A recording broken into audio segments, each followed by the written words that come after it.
All right, so we're going to just pick up with where we left off. Let me take a moment just to review a couple of the points that we were talking about last time. We said that the basic definition of federalism is a system of government in which powers are constitutionally divided between a central government and a regional government. And that very broad definition of federalism catches a whole lot of countries around the world, right? It's not, as we said a couple of times last time, it's not as numerous, federal systems are not as numerous as unitary systems, but there's a lot of them nonetheless, okay? All federal, beyond that sort of broad, very basic definition of federalism, all federal systems have a number of characteristics in common, and we went through these last time. I'm not going to go through them with you again one by one, okay? I'm just trying to refresh your memory so we can get back on track. Okay? So all federal systems have these characteristics in common, and I guess maybe if I would want to just emphasize a couple of things so we can move on. I guess the first thing that I would emphasize is that in a federal system, and it's certainly true in the American federal system, each level of government, central and regional, we usually don't say central and regional in the United States, we say national and state, okay? Both levels of government, national and state, derive their authority from the Constitution. The national government doesn't get its power from the state governments. The state governments don't get their power from the national government. The former would be a confederacy, right? And the latter would be a unitary system, okay? So that really is a key point about federalism. Texas doesn't get its authority from the government in Washington, right? And vice versa, all right? So that's number one, I guess, major point of emphasis that I would emphasize to you. And then the other thing that I think we spent a little bit of time talking about last time that I want to reemphasize is that in a federal system, both levels of government can act directly on citizens, on individuals.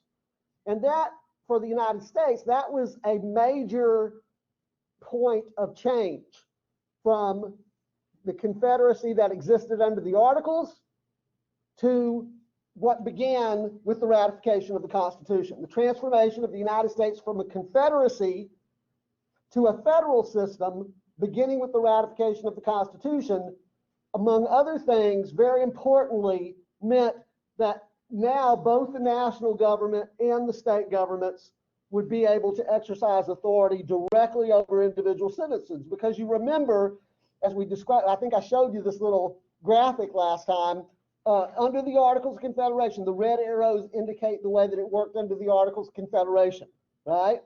That the states derive their authority from the people of their state, and the states as a collective body delegate some authority up to the national government, but the national government cannot exercise authority directly over the people. This is under the Articles of Confederation, okay? The national government can really only act through the states. And as I told you last time, that amounted basically to requesting things from the states, right? Okay, so with the ratification of the Constitution, again, it didn't happen all at once. It wasn't like just with the ratification of the Constitution, everything changed, permanently forever, okay? It's an ongoing process, okay? But the basic idea here is that now under the Constitution, with a federal system, the national government and the states get their authority from the people, and both exercise authority directly over the people. Okay? Questions about those points? So this process that I'm talking about of transforming the United States from a union of states, remember under the Articles of Confederation, under the Articles of Confederation, the United States were, this thing has a mind of its own. The United States were, as the Articles of Confederation characterized it, a league of mutual friendship among sovereign states. So each of those 13 states essentially acted as a little independent country.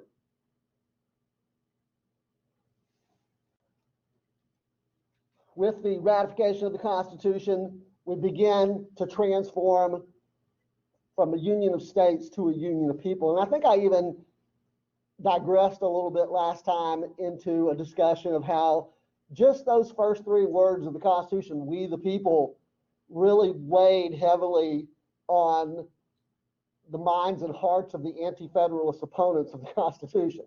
That just was so offensive to them that these people who wrote this Constitution would speak with the voice of the people, right? Because they understood the United States to be a union of states. Okay, but as I keep saying, it didn't begin and end with the ratification of the Constitution.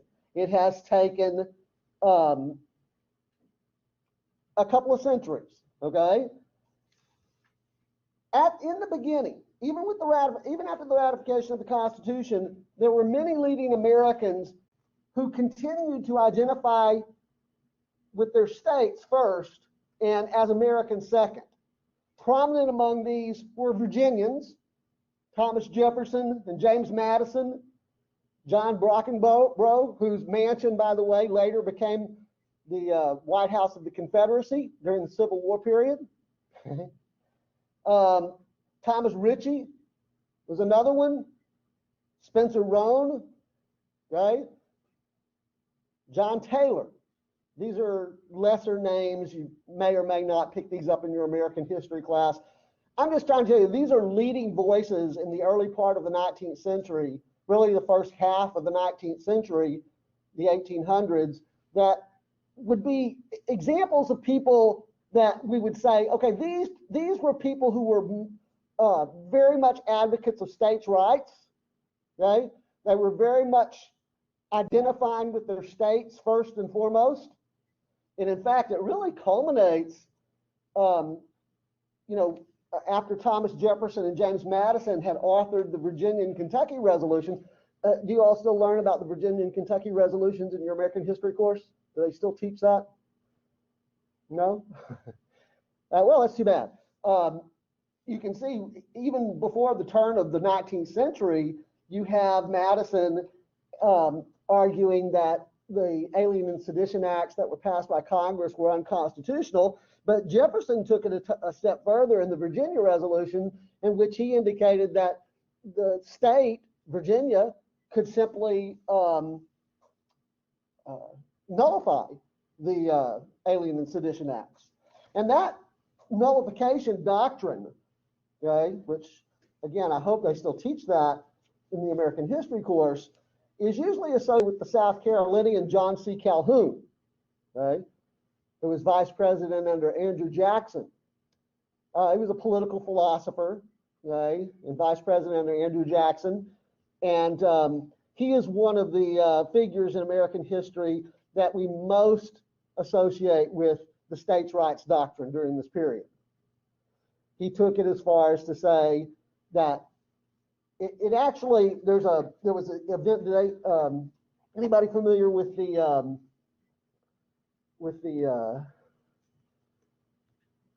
crisis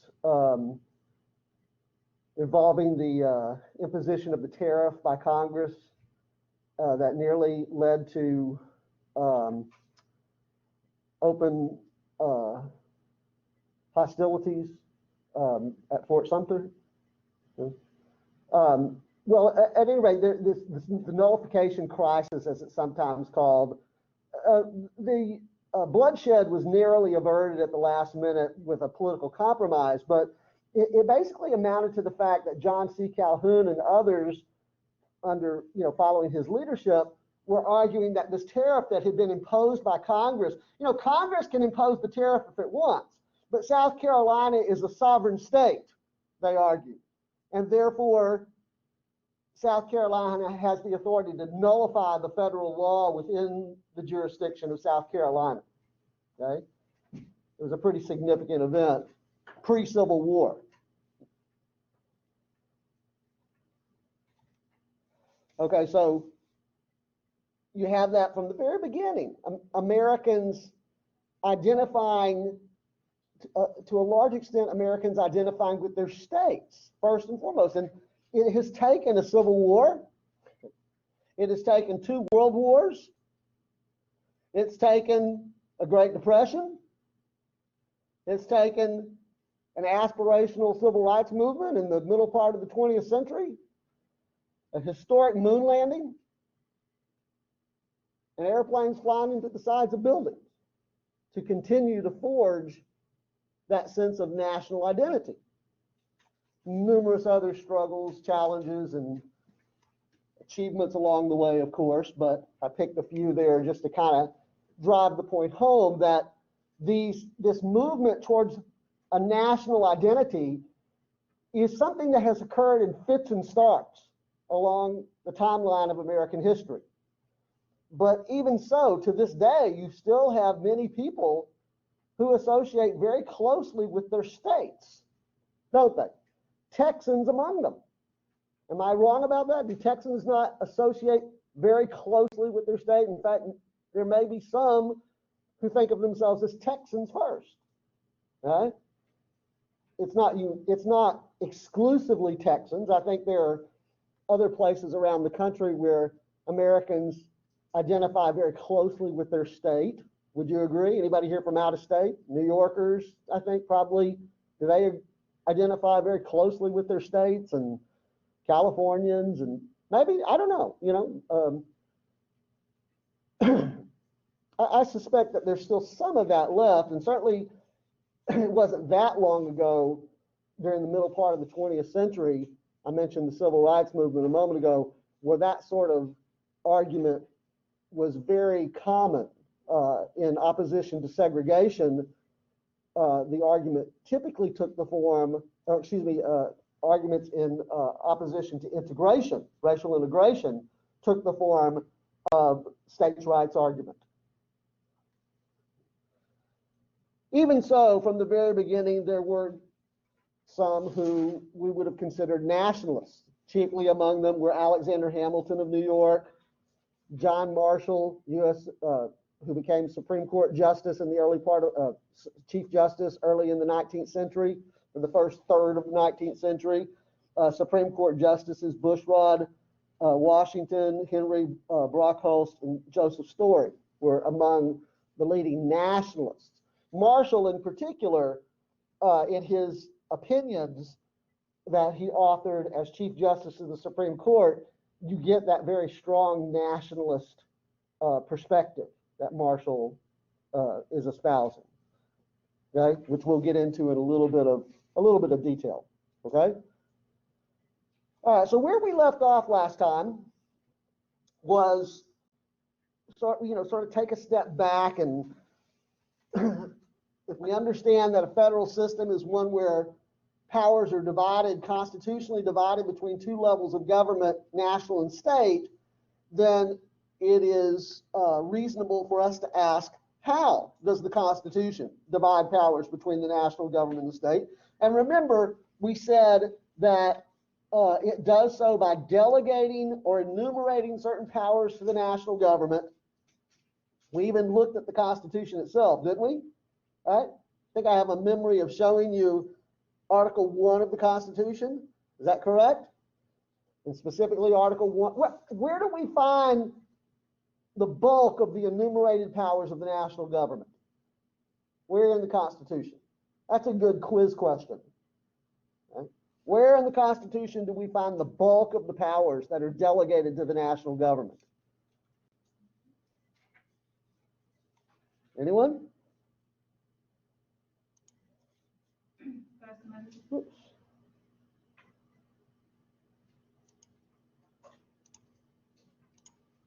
What did I do wrong here? Oh, here it is. Say again? Where in Article 1? Article 1, Section 8. Good. Right? Article 1, Section 8 is where we find most of the delegated powers of the national government, because the bulk of the powers are delegated to Congress. Article 1 is the article that deals with Congress, okay? And specifically Section 8, we see the powers that are enumerated to Congress. We also indicated that we could find powers enumerated to the president in Article 2, right? Okay? Now, here's something we didn't talk about last time. Oh, by the way, just before I move to that point, let me remind you that the theory of the Constitution is that any power that's not delegated to the national government is what? The theory of the Constitution, according to Hamilton and Madison and the other Federalists, is that if the power is not delegated to the national government, it is a power that is reserved. Word choice is important here. Let's use the word reserved, because delegated makes it sound like it's actually in the Constitution. Okay? It's just something that's not there, and so therefore it's reserved to the states. This is why Madison could argue that in the great battles that were sure to come between the national government and the state, the great political battles that were sure to come over the years between the national government and the state, Madison was convinced that the advantage would always lie with the states. Just because of this very theory here. Madison was bright enough to realize that anytime you divide powers between two levels of government, just like if you divide responsibilities or authority between two people, there's going to be conflict, at least from time to time. There's going to be jealousies. There's going to be rivalries. Okay? You divide powers between the national government and the state government, they're going to come into conflict every now and then. And in those battles, okay, Madison believed that the advantage would lie with the states because the powers that weren't delegated to the national government were reserved to the states. Now, that was Madison's theory, and the other, Hamilton and the other Federalists, their theory of the Constitution, even before the Bill of Rights was added. Okay? But remember, the Anti-Federalists weren't so sure, and they wanted some additional assurances, and that's how we get the Bill of Rights. And specifically, what did we say last time? What provision of the Constitution is relevant to this point about reserved powers of the states? Anybody remember? This is also a very good quiz question. The 10th Amendment, okay? So again, if we look at the 10th Amendment,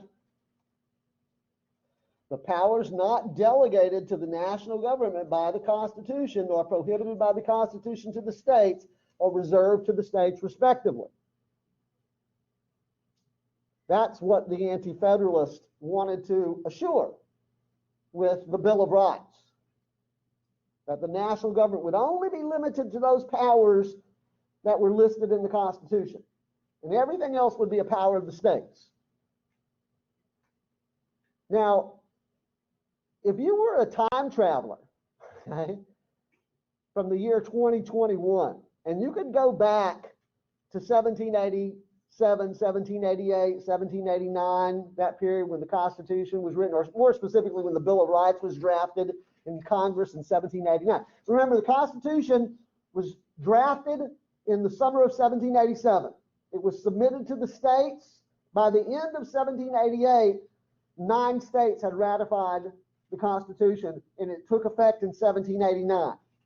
The first thing that the Congress did, or one of the first things that Congress did under this new Constitution, under the leadership of James Madison, who had opposed it to begin with, was to draft the Bill of Rights. Now, why did Madison take on that task?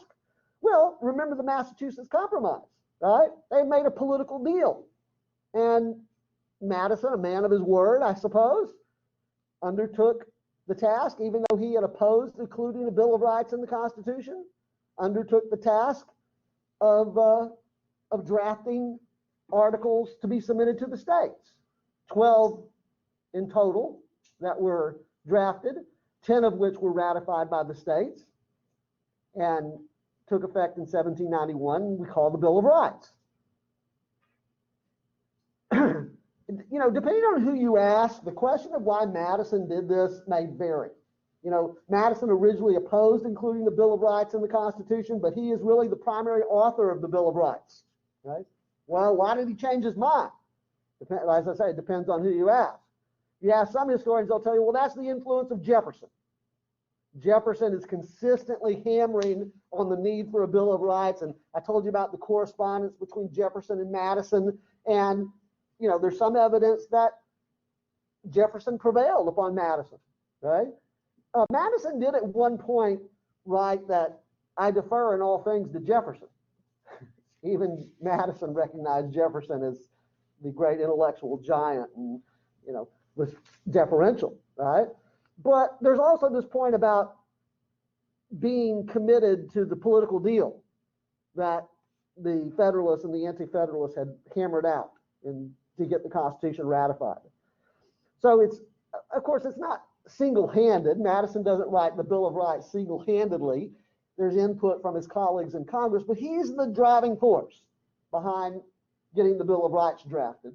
And as I said, they're submitted to the states, and by 1791, they're part of the Constitution. Okay? So to go back to my original point, if you could go back to 1789, that period, and advise the Anti-Federalists, this language here, right here that we're looking at, the powers not delegated to the national government by the Constitution or prohibited by it to the states or reserved, that's not going to achieve your objective.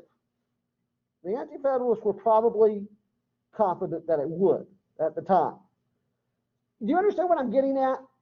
That we know in the years, the decades, the centuries that have followed, that the national government has undertaken authority that's not listed in the Constitution. I gave you a couple of examples last time, didn't I? Right at the end of the class period. Didn't I mention like the minimum wage, right? We've had a federal minimum wage law in this country. There's a debate going on right now about whether it should be increased, but we've actually had a federal minimum wage law in this country since the 1940s. Now, where in the Constitution, given the theory of the Constitution that the national Congress only has the power that is delegated to it by the Constitution, where in the Constitution does it say that Congress has the power to establish a minimum wage? The answer is it's not there. It doesn't say that. Where does it say in the Constitution that Congress can pass laws regulating the use of child labor? It's not there, but we've had for over a century laws passed by Congress regulating the use of child labor. Where does it say in the Constitution that Congress can pass a law requiring individuals to have health care insurance? It doesn't say that in the Constitution, but of course, as you know, a decade ago, Congress passed the Affordable Care Act, the so-called Obamacare legislation that in fact did require individuals to have health care insurance. Now, it has subsequently been largely repealed by Republicans in Congress, right? But when that case went before the Supreme Court in 2012, and the question was raised, there were several states that filed legal action against the national government, essentially arguing that the Constitution doesn't give Congress the power to require individuals to have health care insurance, therefore it's a power that's reserved to the states. The Supreme Court said, oh yeah, it actually does give Congress that power. Okay. Does anybody know enough about that issue to tell us on what basis the Supreme Court of the majority of the Supreme Court of the United States in 2012 upheld the individual mandate for health care? Well, where they say that they can grant laws to support the enumerated powers? It's certainly a relevant issue, okay, which I want to get to. But the quick answer is we're going to put a pin on that and come back to it, okay? But the most direct thing that we can say here is that the Supreme Court goes to Article 1, Section 8 and says Congress has the power to lay and collect taxes. Okay? And this is really just a provision of the tax code. You see, because you don't have, under Obamacare, you actually don't have to have health care insurance, right? But if you choose not to have health care insurance, you have to pay a tax penalty. So the Supreme, Again, that's been repealed by Congress. But when it was still the law of the land in 2012, and the Supreme Court heard that case, the Supreme Court said, yeah, Congress has the power to lay and collect taxes and devise all manner of, rules and stipulations for the tax code. It's just part of the tax code, the court said. That's not what the Obama administration wanted the Supreme Court to uphold it on. The Obama administration wanted the Supreme Court to uphold the power to require individuals to have health care insurance on the basis of this, okay? Congress's ability to regulate commerce among the several states. See, the Obama administration's position was the healthcare sector of our economy is such a big part of our economy, it's interstate in nature. It's not localized. It's interstate in nature. Therefore, Congress has the authority to regulate it. And if that means requiring individuals to have healthcare insurance, but that's not where the Supreme Court found support. It was in the tax clause. Okay, I don't want to digress too much on that point. I'm going to get back to Joanna's point here in just a second, because that's really where we want to go. The initial point, though, that I'm trying to make to you is that even though this provision of the 10th Amendment says the power is not delegated to the national government or reserved to the states, we know as a matter of historical fact that the national government has undertaken lots of authority over the last 200 years, particularly beginning in the early part of the 20th century, the last 120 years or so mainly, that's not in the Constitution. Now, I've already given you a hint as to how that's possible, right?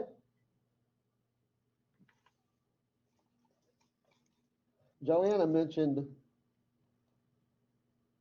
this.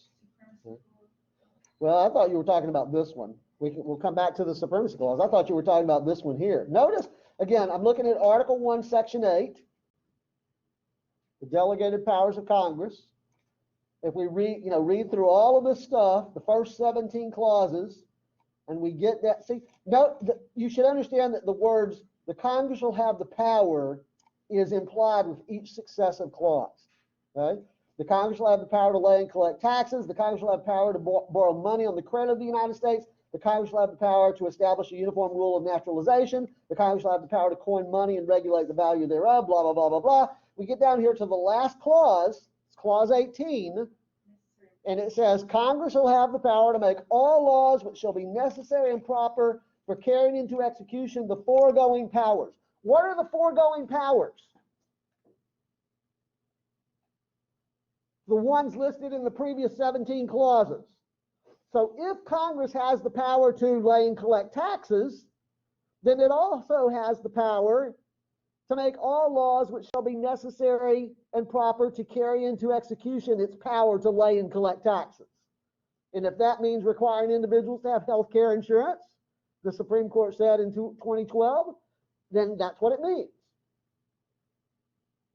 Judgment has to be made about whether it's actually necessary and proper, right?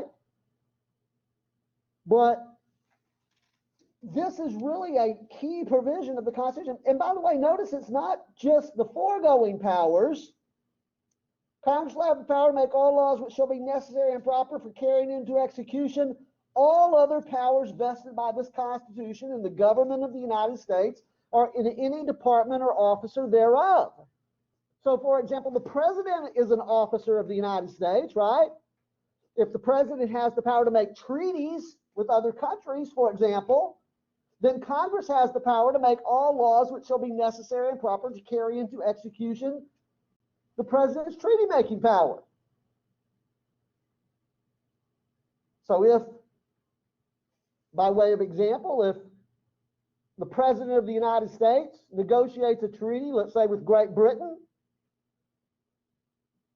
to protect migratory geese, as President Woodrow Wilson did in 1916, the President of the United States actually entered into a treaty with Great Britain, the purpose of which was to protect migratory geese, which make their summer nests in the provinces of Canada, which at that time was part of Great Britain, right? Their ancient migratory patterns when the weather begins to change in the fall, right? They fly south and they end up on places like the Texas Gulf Coast, Kansas, and so on, right? And in between, in places like Missouri, hunters point their guns up into the sky and blow them away. And apparently that happens enough that the species is threatened. And so the president says, oh, well, in order to protect these migratory geese, we're going to enter into a treaty with Great Britain for the purposes of protecting these geese. Well, just because you have a treaty doesn't mean that hunters stop hunting, right? So Congress has to pass a law establishing closed seasons and other rules. Like, I'm not a hunter, but I expect me, you know, like they have bag limits or something like that, how many birds you can kill, right? With a license. Okay. That has to be enacted into law by Congress. And when the state of Missouri challenged the authority of Congress to do that in a very interesting case called Missouri versus Holland in 1920, the state of Missouri argues. Anybody know what the nickname of Missouri, the state of Missouri is? You know, Texas is the Lone Star State, and Louisiana is the Pelican State, and Florida is the Sunshine State, California is the Golden State. Anybody know what Missouri is? Anybody here? It's called the Show Me State. I suspect that means that they're skeptical in Missouri. That's kind of a characteristic of Midwesterners, right? They're skeptical, and you have to actually show them for them to believe it, right? So the state of Missouri, the lawyers for the state of Missouri go before the Supreme Court and say, show me in the Constitution where it says Congress has the power to establish hunting seasons. It's not there, they argue. And since it's not there, it must therefore be a power that is reserved to the states by the 10th Amendment. See that how that constitutional argument works for something so what you might consider to be mundane, but apparently the President of the United States didn't consider it to be mundane in the early part of the 20th century, right? Warranted a treaty with a foreign nation. Missouri says, we can't let Congress establish these hunting seasons because in doing so, they're actually usurping the power of the states. Just like the states argued about Obamacare. Okay? If we allow Congress to require individual health care insurance, if that's going to happen, that has to be done by the states. But the Supreme Court said, no, actually, Congress does have the power to establish hunting seasons, even if you don't see those words in the Constitution. Why? Well, because the president has a treaty-making power. Doesn't say anything in the Constitution about the subject matter of the treaty. Doesn't say anything in the Constitution about other countries that can be party to the treaty. So presumably, if the treaty's valid, it's negotiated by the president and ratified by the United States Senate, then it is the law of the land. Right? And Congress, under Article 1, Section 8, this provision that we're looking at right here, has the power to make all laws which shall be necessary and proper for carrying into execution the powers of the President of the United States, which includes the treaty-making power. Everybody see how that clause of the Constitution leads to an expansion of national authority? Now, let me ask you this. By the way, this is called the Necessary and Proper Clause. It's sometimes called the Elastic Clause. It's sometimes called the Doctrine of Implied Powers. Article 1, Section 8, Clause 18, all four of those, okay, means the same thing. The Elastic Clause, the Doctrine of Implied Powers, the Necessary and Proper Clause, Article 1, Section 8, Clause 18. If you saw those on a quiz, any one of those on a quiz, you should be able to identify that this is the provision of the Constitution that we're talking about and what it means.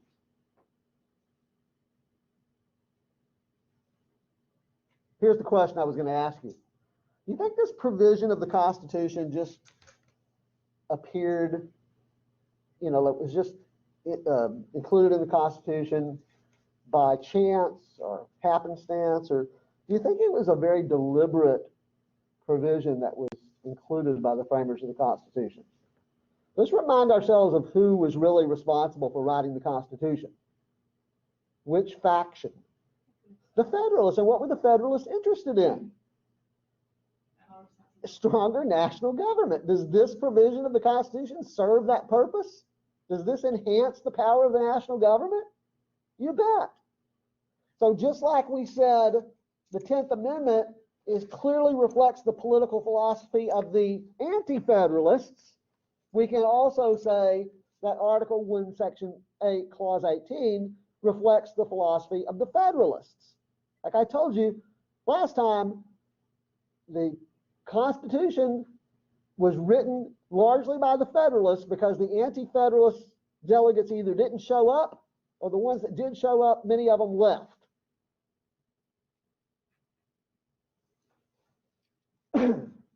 Okay, everybody clear on that point? So what we're saying then is that when we talk about the national government being a government of delegated or enumerated powers, what we really need to do is understand that there are two different types of delegated powers. And most textbooks simply say express powers or implied powers, but I like to say, I always have to have a little extra verbiage, right? I like to say expressly delegated powers and implied delegated powers, because I'm trying to reinforce and remind you that the powers of the national government are still delegated. This doctrine of implied powers doesn't change the fact that the powers of the national government are delegated. There's just an open question about the extent of the powers that are actually delegated to the national government. And as I said, a judgment has to be made about whether it's necessary and proper for Congress to do X in order to achieve its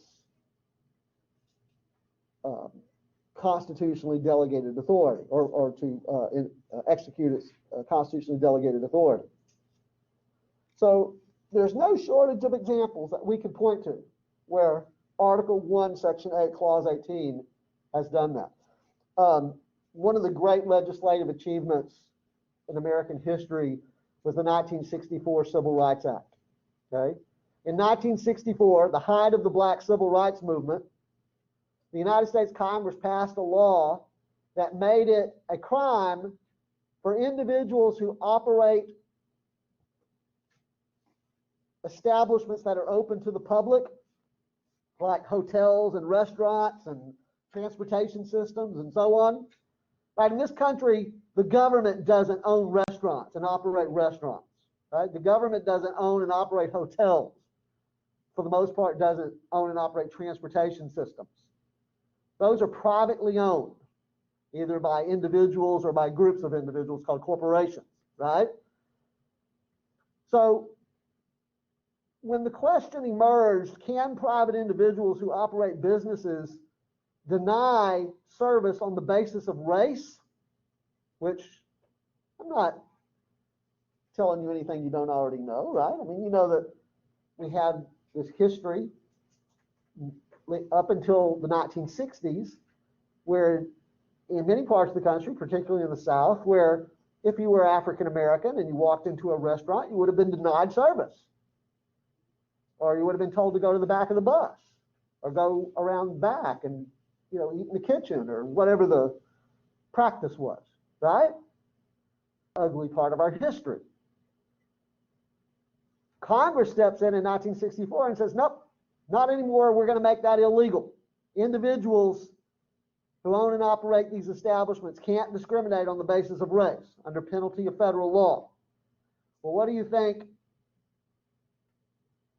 You think anybody challenged that, went to court and challenged Congress's authority to do that? On what basis? Where in the Constitution does it say Congress has the power to punish me, a private business owner, for discriminating on the basis of race? Doesn't say that, therefore it's not a power of the national government, it's a power that's reserved to the states. But the Supreme Court upheld Congress's authority to do that under the Constitution. And I wonder on what basis? On what basis did Congress or did the Supreme Court uphold Congress's authority to, whoops, always click the wrong thing. Let's look at the Constitution again. I can get this to open. Oh, there we go.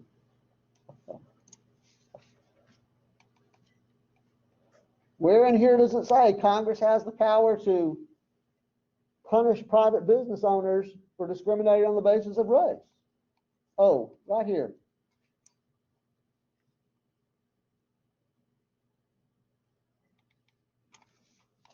You see the meals that are served at the restaurant, the food products that are served at the restaurant may be shipped across state lines. Some portion of it may be shipped across state lines. Therefore, it constitutes interstate commerce. People travel across state lines to check into hotels in Atlanta, Georgia. That's interstate commerce.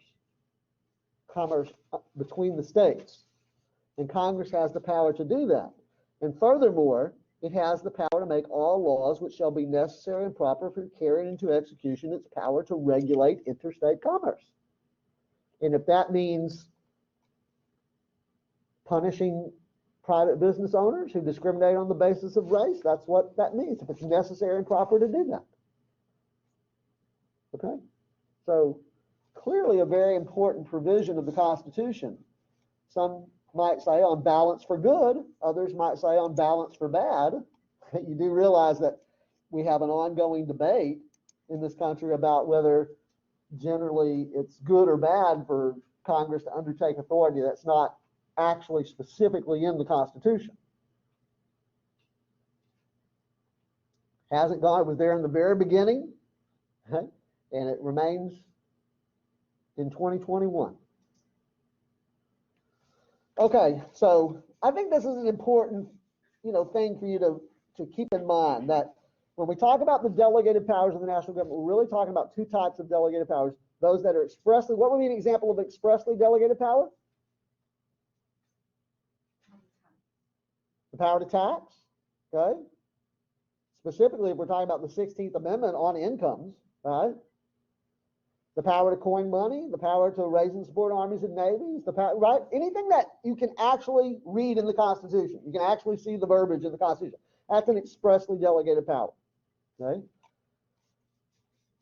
And then there are these powers that are delegated by implication through the application of Article 1, Section 818. It is really hard to overstate the significance of Article 1, Section 818. That's the reason I'm keep hitting it from different angles, okay? It is really very, I think, impossible for me to overstate the significance of this provision of the Constitution.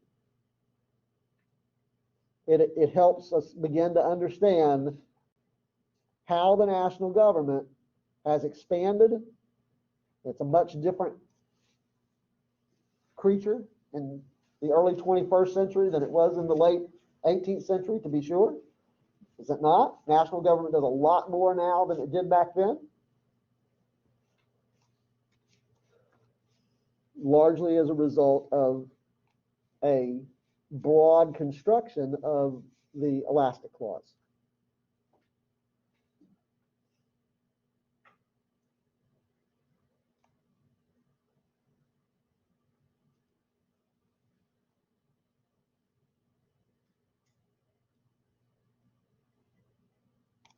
Well, one of the things I guess that you can sort of take away from the discussion that we've had up till this point is that if there are these potentially competing provisions of the Constitution, specifically here, Article 1, Section 8, Clause 18, and the 10th Amendment, then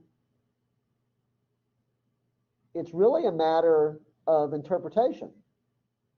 Like, which one in this particular example, which one prevails? Which provision of the Constitution is relevant? And whenever we have questions in our political system, whenever we have questions about what the Constitution means in this situation or that situation, there's one institution that we tend to turn to resolve that for us. Anybody know what institution I'm talking about? Hinted at it several times. Supreme Court. Yeah, up to this time, up to this point anyway, Americans have been pretty committed to the principle of rule of law. And we've been a pretty legalistic society. And that suggests a very important role for the courts, right? And particularly in the way that we're talking about it here, is telling us what the Constitution means and what provision of the Constitution applies in this situation or that situation. So the courts have played a very important role, and particularly the United States Supreme Court has played a very important role in the development of the relationship between the national government and the state governments in our federal system, intergovernmental relations, IGR, since the Constitution was ratified in 1789. What is the relationship between the national government and the state governments? And we can divide our treatment of the relationship between the national government and the state governments into two periods, fairly distinct periods. The first period runs from 1789. Why 1789? Why specifically 1789? Because that's when the Constitution went into effect, and that's when the federal system was created, right? To roughly the turn of the 20th century, late 19th, early 20th century, somewhere around 1900. And we're going to say that this period was generally characterized by conflict or antagonism between the two levels of government, where the national government is trying to assert its authority, and the states, to a large extent, are digging in their heels and resisting what they perceive as encroachments upon their reserved powers. This is a period of some legal constitutional conflict. And of course, it ultimately becomes military conflict. Because as you know, yeah, the Civil War was absolutely about slavery, okay? Wouldn't have happened had the institution of slavery not existed, but it was also about national authority versus state authority.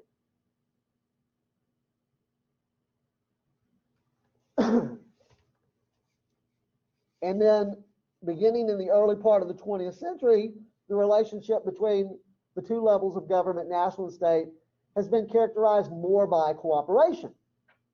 Now, that doesn't mean it's complete cooperation and no conflict, just like in the earlier period doesn't mean that it was all conflict and no cooperation. It's a question of emphasis, right? What's the balance? So something happened in the early part of the 20th century that changed that relationship, at least for a while. There's some argument that can be made that in recent years we've sort of slipped back a little bit into periods of conflict, or to a period of conflict. But let's take each of these in turn, okay? The first period, 1789 to roughly 1900, period of conflict, and that, again, suggests an important role for the courts. Because, as I said, anytime we have legal constitutional conflict in our system, what the Constitution actually means or what the Constitution actually provides, it's a good chance that the courts are going to play a critical role. So this period of the 19th century, we can also divide into two pieces, or two parts. The first part runs from the beginning of the 19th century, 1801 to 1835, and corresponds to the tenure of Chief Justice John Marshall, who I alluded to a little bit earlier. Anybody remember which of the two political philosophies I attributed Marshall to Marshall? We'll put a pin on that and come back to that question, okay? Because I think it should become obvious to you as we go along. So Marshall was Chief Justice of the United States from 1801 to 1835. That's a long time, by the way. I think he's the longest serving Chief Justice. I believe that's still correct. 35 years he was Chief Justice. And I've given you a little bit of a hint here as to his philosophy. referring to it as national federalism. Okay?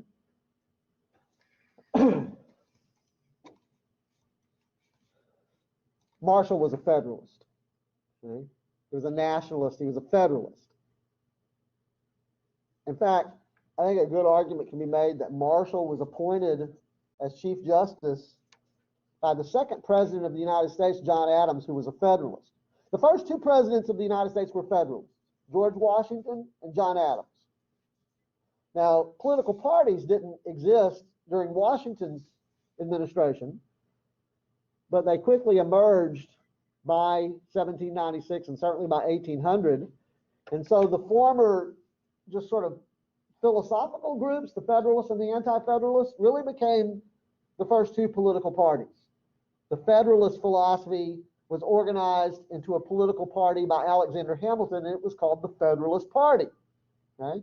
The Anti-Federalist Party, or the Anti-Federalist philosophy, was sort of the leader of that mentality was Thomas Jefferson, and the other major political party that was in existence by the election of 1800 was led by Thomas Jefferson. It was called the Republican Party. Now, that's not the same Republican Party as today. It's actually, as some historians will point out, it's actually the origins of the modern Democratic Party.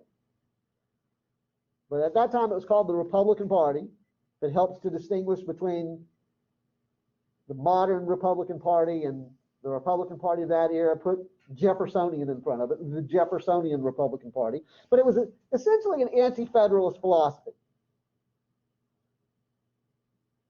I don't want to overstate that because, you know, I'm not saying that Jefferson didn't accept the Constitution or any of that, you know, but he certainly was in favor of local control, local arrangements, and his followers certainly had preferences for local control and states, you know, reserve powers of the states. At any rate, Marshall then was a Federalist. By the way, he and Jefferson were second cousins. Jefferson and John Marshall, both Virginians, second cousins, and they despised each other. We know that from the correspondence.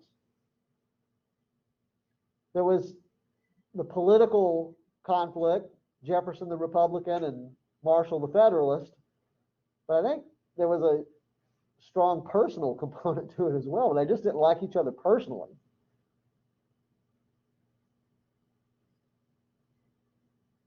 At any rate, when Thomas Jefferson defeated John Adams in the election of 1800, one of Adams' last acts as president was to appoint John Marshall, who had been his Secretary of State, as Chief Justice of the United States. And what I'm telling you is that I think there's really good evidence that Adams appointed Marshall as Chief Justice mainly because of his Federalist credentials, because he was a Federalist. It doesn't surprise anybody today when Donald Trump appoints Brett Kavanaugh or appoints Neil Gorsuch to the Supreme Court that he picks a Republican, right? Or if Joe Biden gets an opportunity to pick a Supreme Court justice, that he'll pick a Democrat. What surprises Americans is to think that one of our great founding fathers, John Adams, might have also done that. And he did. In fact, in some ways, they were more partisan back then than today, or at least as partisan back then as today.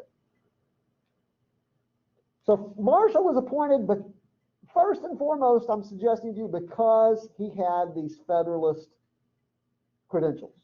He was a well-known Federalist supporting stronger national authority. So it shouldn't surprise us then when cases come before the Supreme Court under Marshall's leadership as Chief Justice that the court tends to decide these cases in a way that enhances national authority, because that's what the Federalists were about, right?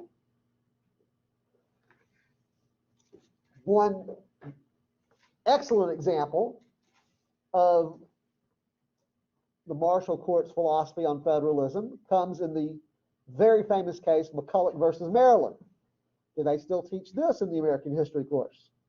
So this is the famous bank case. Some of you are nodding. Yeah, you remember learning about it, right? We don't have a whole lot of time here, so let me give you the quick version, okay?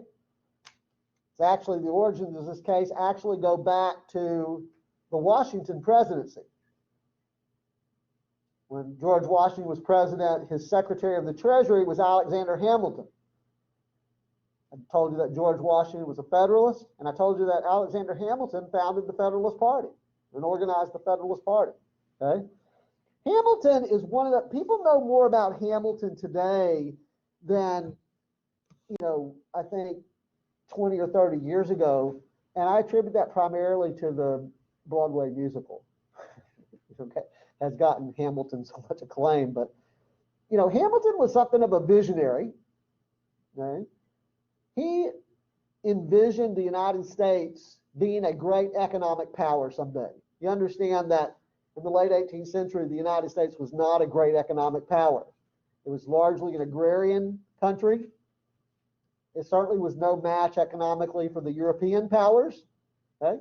But Hamilton believed that someday the United States could be that, but it would not happen if the national government didn't take decisive, aggressive, and assertive action to foster that. So his economic plan as Secretary of the Treasury is actually a pretty big deal in the Washington presidency. Now, one piece of that was the establishment of a national bank. And so Congress, Federalist-controlled Congress, and a Federalist president enacted legislation during the Washington presidency establishing the first bank of the United States. Now, in the election of 1800, I already told you that Jefferson beat Adams, so the Republicans took control of the presidency. What I didn't tell you is they also took control of Congress. Okay? We went from Federalist control of the national government to Republican control of the national government. And they just allowed the charter of the bank to lapse shortly before the War of 1812.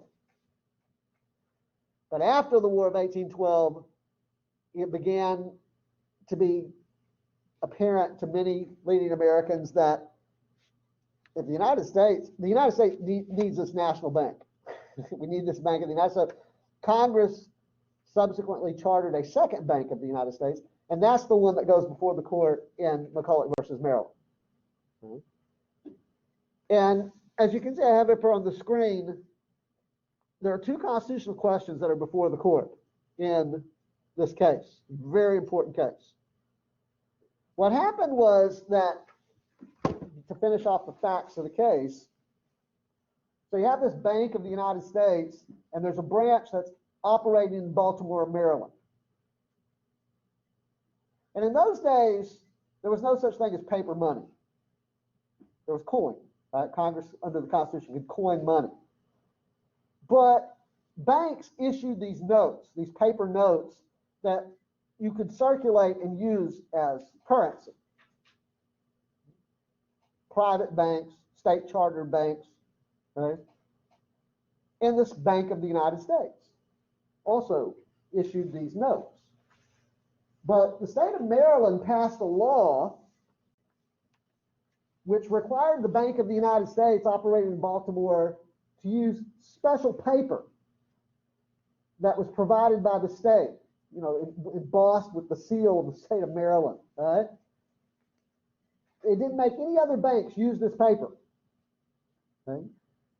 And the teller of the bank, the manager of the bank, Mcculloch, James Mcculloch, refused to deliver it of the paper because he argued that it was essentially a tax on the bank's operations.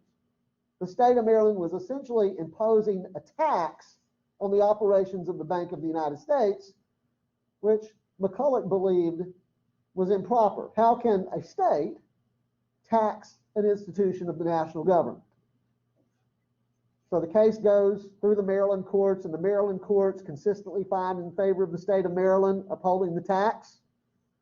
It's appealed to the United States Supreme Court. As I said, there are two questions. First, I'm going to take the second question first. Okay? Is this tax of the state of Maryland valid? Can the state of Maryland impose this tax on the Bank of the United States? Now, Maryland had argued all through, the lawyers for the state of Maryland had argued all the way through, that the Bank of the United States itself was unconstitutional. That the Congress didn't have the authority to establish the bank in the first place. On what grounds? Why does Maryland believe that Congress can't establish a bank?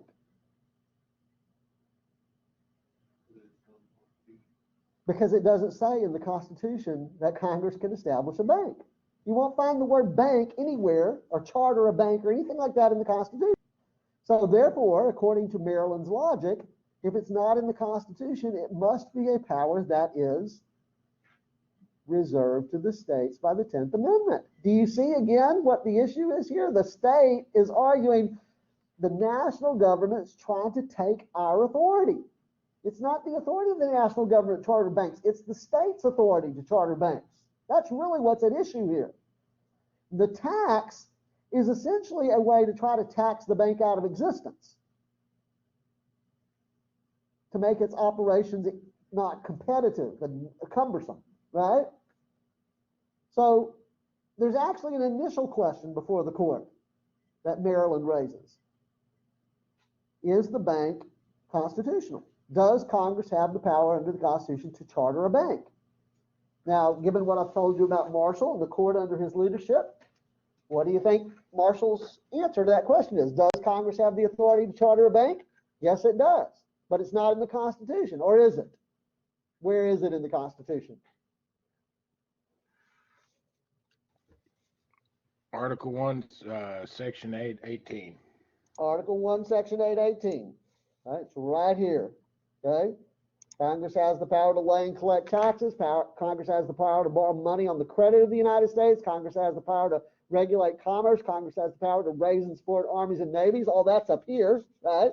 If Congress has the power to do all those things, according to the Marshall Court, it also has the power to make all laws which shall be necessary and proper for carrying into execution those great powers.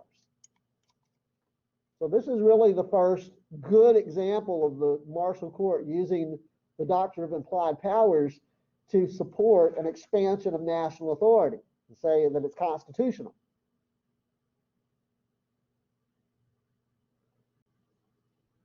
Now on to the second question. Because now we're going to get something that we haven't talked about yet. Okay?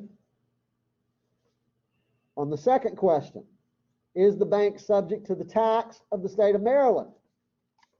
What's the answer to that? Anybody? Say yes or no. Is the Bank of the United States subject to the tax of the state of Maryland? It's not, according to this. After all, think about this for a second. If the answer is yes, what would that say about the relationship between the national government and the state governments?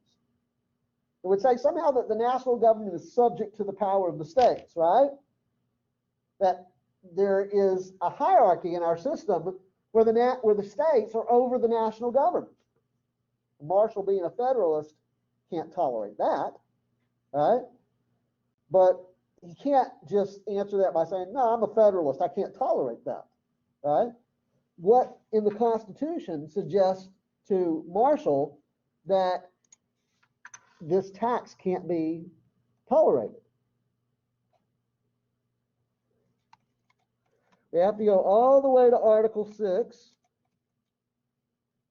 Clause 2, which says, this Constitution and the laws of the United States which shall be made in pursuance thereof, and all treaties made or which shall be made under the authority of the United States shall be the supreme law of the land. And the judges in every state shall be bound thereby. Anything in the Constitution or laws of any state to the contrary notwithstanding. The Constitution is the supreme law of the land. I wonder why the framers of the Constitution felt that it was necessary to put a provision in the Constitution declaring the supremacy of the Constitution. I mean, it seems so obvious to us today in 2021 that the Constitution is the supreme law, right? But apparently it wasn't so obvious back then, because after all, what were Americans accustomed to that point? The state constitution. Remember, under the Articles of Confederation, state constitutions were the supreme law. So they have to clarify from the very beginning here under the Constitution that if there's a conflict between the provision of a state constitution and the federal constitution is the supreme law of the land. But notice it's not just the U.S. Constitution that is the supreme law of the land. It says, all laws of the United States which shall be made in pursuance of the Constitution. Who makes the laws of the United States?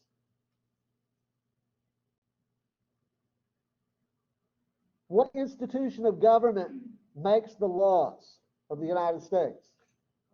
Congress. Do we have an Congress. act of Congress at issue in this case?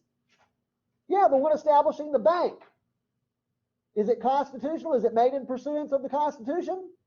Yes. Okay. That was the first question, right? Okay. So if that's a constitutional act, then it's the supreme law of the land. And anything in state law of the state of Maryland that comes into conflict with it, notwithstanding. Marshall says that the Supremacy Clause requires that the Supreme Court strike down and validate the state law of Maryland imposing the tax on the Bank of the United States. Now that was a big deal. That was a really big deal in 1819 because there really was very little precedent for the Supreme Court of the United States striking down state laws. And remember, many Americans still held that anti-federalist Jeffersonian Republican philosophy of state sovereignty. It's one thing for the Supreme Court of the United States to declare an act of Congress unconstitutional. Jefferson didn't like that. That happened a number of years earlier in 1803 in that other famous M&M case that you learn about in your American history course, Marbury versus Madison. Remember that one? About the midnight appointments of the judges, right? The Marshall Court had struck down an act of Congress in 1803, and that sent Jefferson over the edge. Jefferson was president at the time, and he was not happy because Jefferson believed that the Supreme Court didn't have the authority to declare an act of Congress unconstitutional. Jefferson's view was that any branch of the national government, let me do this here real quick, any branch of the national government, whether it is Congress, the president, or the courts, only has the power that is delegated to it by the Constitution. The Congress doesn't have any authority that's not delegated by the Constitution. The president doesn't have any authority that's not delegated by the Constitution. And the courts, including the Supreme Court, do not have any authority that's not delegated by the Constitution. Jefferson says, where in the Constitution does it say that the Supreme Court can declare an act of Congress unconstitutional? I'm talking 1803 here. It doesn't say in the Constitution that the Supreme Court can declare an act of Congress unconstitutional. All it says is the judicial power of the United States shall be vested in a Supreme Court and other inferior courts. The question is, does the judicial power include the power to declare an act of Congress unconstitutional? So when the Marshall Court struck down the act of Congress in 1803, that was a hugely big deal. Jefferson was furious. I wonder, by the way, what Jefferson would have us do if Congress, if we could bring Jefferson in here and say, Mr. Jefferson, we understand your argument. The Supreme Court doesn't have this power. You think the Supreme Court doesn't have this power because it's not in the Constitution. But do you believe that Congress is prone to pass unconstitutional acts? I think he would say, yes, that's the nature of power. Well, so what do you want us to do? Just live with it? What do you think Jefferson might say? I think he would think about this, try to think about this like Jefferson might think about it. Is there anything in the Constitution that can thwart an unconstitutional act of Congress? Is there any power vested in another branch of government that can be used to thwart the legislative power of Congress? Yeah, it's called the veto power, the president's veto power. Jefferson believed that's exactly why the framers of the Constitution put that in there, so that the president could stop Congress from exceeding its authority. And by the way, early presidents only used the veto power on constitutional grounds. It wasn't until years later, during Andrew Jackson's presidency, the 1830s, where presidents began to use the veto power on policy grounds. Initially, it was just constitutional grounds.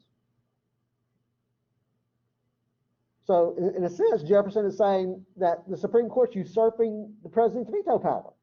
That's Marbury versus Madison, and that was a big deal. Okay? What I'm telling you about McCulloch versus Maryland, it's a big deal for the Supreme Court to declare an act of Congress unconstitutional. It's a much bigger deal to declare an act of a state legislature unconstitutional, because now you're messing with the principle of federalism, which Jefferson believed was really the key principle of the Constitution.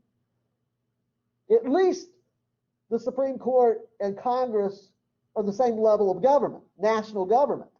But now you're talking about an institution of the national government that is declaring and validating a power of the states.